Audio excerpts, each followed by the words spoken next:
Screen पे एक तस्वीर देख रहे हैं। तस्वीर में बहुत सारे छोटे छोटे नाव दिख रहे हैं आपको। सैकड़ों की संख्या में ये नाव निकले। कहाँ जा रहे हैं? ये जा रहे हैं इजराइल। तुर्की पाकिस्तान पक्ष में खड़े हैं और इन सब के बीच में इजराइल और भारत को लेकर पाकिस्तान ने क्यों कहा कि आधिपत्य समाप्त हो चुका है भारत का, जानेंगे आखिरकार क्या हुआ है। वहीं उन सब के बीच में अब चाइना के एक्सपर्ट J-10C ईरान को देने के लिए तैयार क्यों नहीं है? इजराइल से क्यों डर लग रहा है? जियोपॉलिटिक्स में बहुत कुछ चल रहा है, हमेशा की तरह जानने को मिलेगा बहुत कुछ। आइए जानते हैं इन खबरों को विस्तार से। सबसे पहले मैं चाहूंगी कि इजराइल के पीएम ने पीएम मोदी को जो संदेश दिया है वो संदेश। Prime Minister Modi, my good friend Narendra, I want to wish you a happy birthday. You've accomplished so much for India in your life, and we have together accomplished a great deal in the friendship between India and Israel. I look forward to seeing you soon because we can bring our partnership and our friendship to even greater heights. Happy birthday, my friend. इस संदेश में एक चीज छिपी हुई है। आप देखेंगे भारत और इजराइल एक दूसरे को बहुत अच्छे से समझ रहे हैं और नेतन्याहू जब बोल रहे हैं ना तो ऐसा लग रहा है जैसे कि वो दिल से बोल रहे हैं और ये बात दिखती है। इन्होंने आगे भी कहा कि आगे भी हमारा रिश्ता बहुत महत्वपूर्ण रहेगा और हम दोनों काफी आगे बढ़ेंगे। जिस तरीके से इजराइल और भारत के बीच में एक होकर बहुत सारे ऐसे काम चल रहे हैं, भविष्य के लिए ये एक अच्छे संकेत। हालांकि इसका मतलब ये नहीं है कि भारत इजराइल को पूरी तरीके से समर्थन करता है। ये भी देखने को मिला कि यूएन में भारत ने इजराइल के अगेंस्ट में वोट करा और कतर के हमले को लेकर इजराइल की निंदा भी की। लेकिन इजराइल इन चीजों को बहुत अच्छे से समझता है। फिर भी भारत और इजराइल के रिश्ते बढ़िया हैं और ये सैन्य तौर पर और भी ज्यादा अच्छे हैं। और इस चीज से कौन चिढ़ता है? पाकिस्तान इस चीज से खूब चिढ़ता है और इसका एक बड़ा उदाहरण देखने को मिला। अभी अगर आप देखेंगे कि कतर में जो बैठक हुई है उस बैठक में नाटो बनाने की बात हुई, यानी कि इस्लामिक देशों का अपना नाटो। हालांकि ये नाटो बनने नहीं वाला है, पर देखने को मिला कि दो देश इसमें बहुत ज्यादा आगे बढ़कर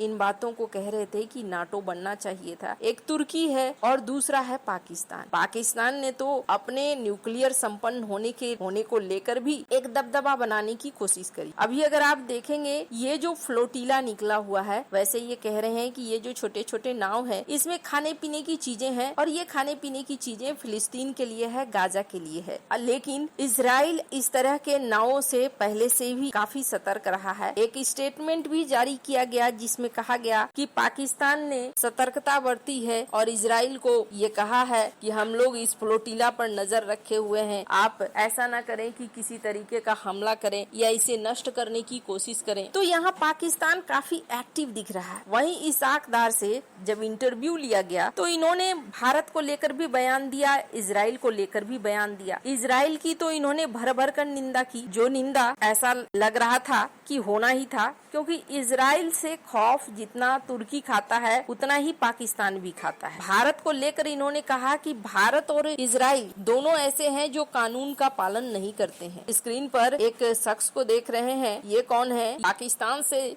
संबंधित एक राजनयिक है जो लंदन में बैठा हुआ है और इसका भी क्या कहना है मालिक अमीर कबूल कि भारत और इजराइल इन दोनों का जो अलायंस बन रहा है ना, ये अलायंस स्टेट टेररिज्म को बढ़ा रहा है। ये उल्टा भारत और इजराइल के ऊपर आरोप लगा रहे हैं, भारत और इजराइल मिलकर ऐसा कर रहे हैं। ऐसे में इसाक डार ने एक और बात कही जब उनसे पूछा गया कि अगर इजराइल ने हमला कर दिया आपके देश पर तो अब दुनिया भर में इस बात की चर्चा होने लगी है। पत्रकार भी इस बात को अब पूछने से चूकते नहीं है। ऐसे में पाकिस्तान ने कहा कि देखिए, हम नहीं चाहते हैं कि कोई छोटा भी देश, कोई बड़ा भी देश क्यों हमारे ऊपर हमला करेगा। एक ने हमारे ऊपर हमला किया, आपने देखा आखिर उसका हश्र क्या हुआ। एक समय था जब भारत कहता था कि इस क्षेत्र में मेरा आधिपत्य है, मैं सबको बचाता हूँ और सबकी सुरक्षा मेरे जिम्मे है, लेकिन वो आधिपत्य अब समाप्त हो चुका है और ऐसे में सबको सतर्क रहने की जरूरत है। छोटे देश हो या बड़े देश हो, हम जवाब देंगे। हालांकि ये सारी बातें उन्होंने फ्लो में कह तो दी, लेकिन अभी एक सीन देखने को मिल रहा है। आपने नोटिस किया होगा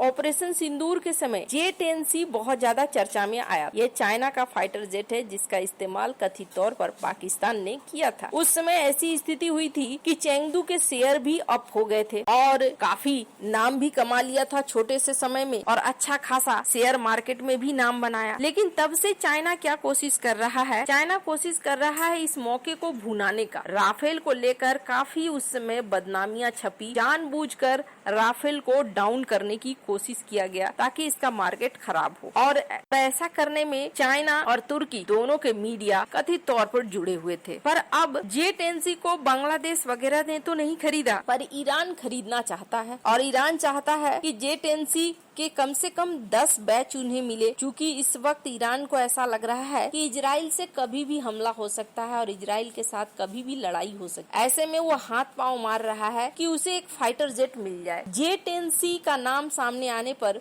उसने J-10C को खरीदने की इच्छा जाहिर करी। लेकिन कमाल की बात यह है कि चीन के ही एक्सपर्ट, स्क्रीन पे यूरेशियन टाइम्स की इस खबर को देख रहे हैं, जो ये कह रहे हैं कि ईरान 4.5 जनरेशन का ये फाइटर जेट नहीं खरीद। अब चीनी एक्सपर्ट ऐसा क्यों कह रहे हैं? चीन ने इसे कई देशों को ऑफर किया है, बांग्लादेश, इंडोनेशिया, मिस्र, सऊदी अरब, लेकिन ईरान को देने से हिचक रहा है। पहली बात तो आपको बता दूं, J-10C वो फाइटर जेट है जो इजराइल और चाइना कभी मिलकर बना रहे थे। हालांकि वो प्रोजेक्ट अधूरा छूट गया और बाद में कहा जाता है कि चाइना ने उसे पूरा कर J-10C बनाया। अब ये इजराइल के खिलाफ ये J-10C आएगा, पहली बात। दूसरी बात, चीनी एक्सपर्ट का कहना है कि J-10C को इजराइल भरता बना देगा। क्यों भरता बना देगा? इनका कहना है कि देखो, आज का युद्ध एक ऐसा युद्ध है जो अकेले फाइटर जेट से नहीं लड़ा जाता है और आज के युग में बहुत सारी चीजों की जरूरत है। इन्होंने कहा कि ईरान 2015 में भी 150 फाइटर जेट खरीदना चाहता था, लेकिन उसके पास विदेशी मुद्रा की कमी और फिर सौदा अधूरा रह गया। अब 10 ही J-10C खरीदना चाहता है, लेकिन चीन मानता है कि ये जल्दी ही डिलीवर होने वाला विमान है और मॉडर्न एयरफोर्स जो इजराइल का है उसका मुकाबला ये नहीं कर पाएगा। इजराइल के पास original F-35 stealth fighter jet है जो अमेरिकी वायुसेना इस्तेमाल करती है। चाइना के एक्सपर्ट का कहना है कि ईरान के एयर डिफेंस में इतनी क्षमता नहीं है कि वो इजरायली विमानों को रोक सके। इसके अलावा मोसाद से भी विमानों को बचाना बहुत ही मुश्किल। चीनी एक्सपर्ट का कहना है कि इजराइल ने पिछले कुछ सालों में दर्जनों ईरानी परमाणु वैज्ञानिकों को ईरान में ही मारा। इसके अलावा इजराइल के पास ईरान के एयर डिफेंस सिस्टम की सटीक जानकारी और इसीलिए जून महीने में हुई लड़ाई के दौरान इजराइल ने ईरान के ज्यादातर एयर डिफेंस सिस्टम रडार को ध्वस्त कर दिया। इसलिए चीनी एक्सपर्ट को डर है कि न सिर्फ इजराइल J-10C को